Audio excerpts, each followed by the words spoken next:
3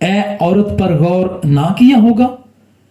یہ لوگ جو تقریباً اس دور میں بولے جانے والی 5 زبانوں کو جانتے تھے، 5 زبانوں پر عبور ان کو حاصل تھا۔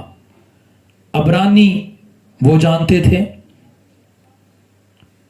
ارامی وہ جانتے تھے، لاطینی، یونانی اور عربی وہ لوگ جانتے تھے۔ کیا اس وقت یہودیوں نے آبجیکشن نہ لگایا ہوگا کہ یہ شخص جو یسوع ہے اس نے اے عورت کیوں بولا؟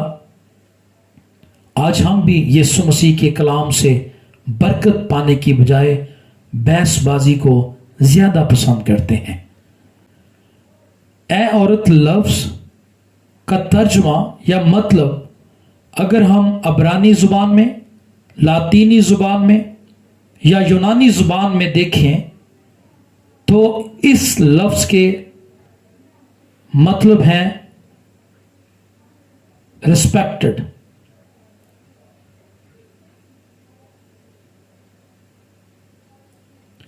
جو آج کل کے دور میں میڈم کے لیے، میم کے لیے یا کسی بھی معزز خاتون کے لیے یہ لفظ بولا جاتا ہے۔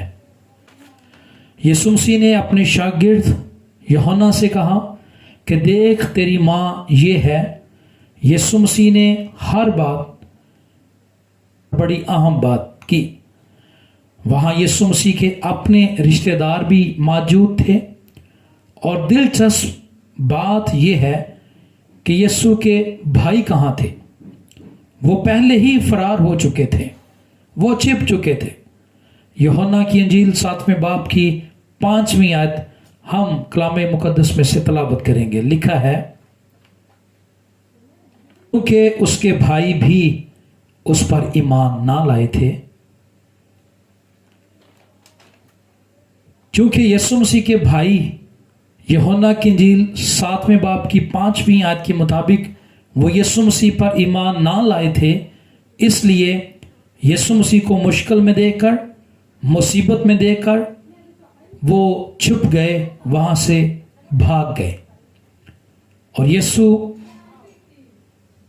کا زمینی باپ جو کہ یوسف تھا، وہ اس وقت وفات پا چکا تھا۔ یہ بات یوحنا کے لیے بڑی بابرکت بات تھی، عزت کی بات تھی، شرف کی بات تھی کہ یسوع مسیح جو خدا کا کلمہ ہے، اس کا بیٹا ہے، اپنی ماں کی ذمہ داری اسے سونپ رہا ہے۔ بڑی ذمہ داری بخشی گئی۔ میرے عزیزوں، خدا بڑی ذمہ داری اس شخص کو ہی دیتا ہے جو وفادار ہو، جو ذمہ دار ہو، وہ جو قابل بھروسہ ہو۔ اس بات میں یوحنا کی انٹیگریٹی بھی ظاہر ہوتی ہے، اور شاگردوں میں سے صرف یوحنا ہی تھا جسے طبی موت آئی۔ آج کے دور میں لوگ چرچ کے کاموں میں، خدا کی خدمت میں اور کسی بھی طرح کی ذمہ داری میں وفاداری نہیں دکھاتے، اس لیے خدا انہیں برکت نہیں دیتا۔ کلام میں لکھا ہے، جو تھوڑے میں دیانتدار رہتا ہے، خدا اسے بڑی چیزوں کا مختار بناتا ہے۔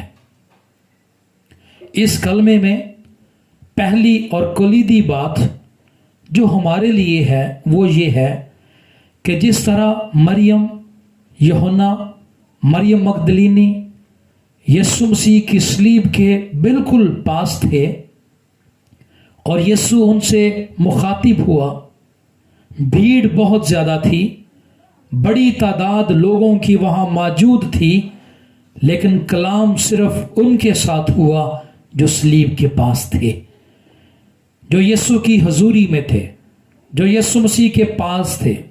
جب ہم یسوع کے پاس ہوتے ہیں تو یسوع ہمارے ساتھ کلام کرتا ہے، یسوع ہمارے ساتھ بات کرتا ہے، اور یسوع مسیح ہمارے ساتھ اپنی ذمہ داریاں بانٹتا ہے۔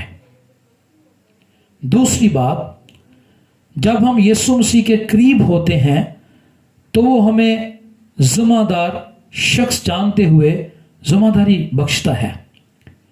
یسوع مسیح کی ذمہ داری ماں کی تھی، یہ ذمہ داری یسوع نے اپنے شاگرد یوحنا کے سپرد کر دی۔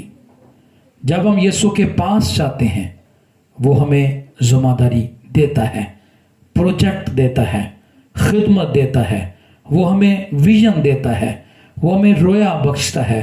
افسوس کے ساتھ کہنا چاہتا ہوں کہ بہت دفعہ لوگ یسوع مسیح کے قریب نہیں آتے، اور یسوع مسیح کے قریب نہ جانے کے باوجود بھی وہ اس کی خدمت کرتے ہیں، اس کی صلیب کے پاس نہیں جاتے، اس کی حضوری میں داخل نہیں ہوتے، اس کے قریب نہیں جاتے، اور خود سے ہی خدمت کرنا شروع کر دیتے ہیں، اور یہ خطرناک بات ہے۔ اس کی حضوری میں آئیں، اس کی صلیب کے پاس آئیں تاکہ وہ ذمہ داری دے، کیونکہ بادشاہت اس کی ہے، سب کچھ پر وہ مالک ہے۔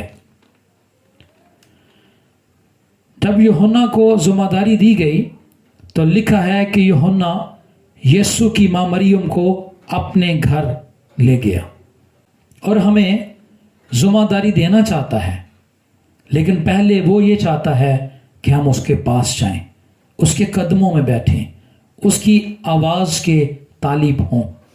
اور تیسرا نقطہ کہ جب ہم یسوع مسیح کے پاس آتے ہیں تو وہ ہمیں رشتوں میں جوڑ دیتا ہے، خوبصورت اور مقدس رشتوں میں وہ ہمیں جوڑ دیتا ہے۔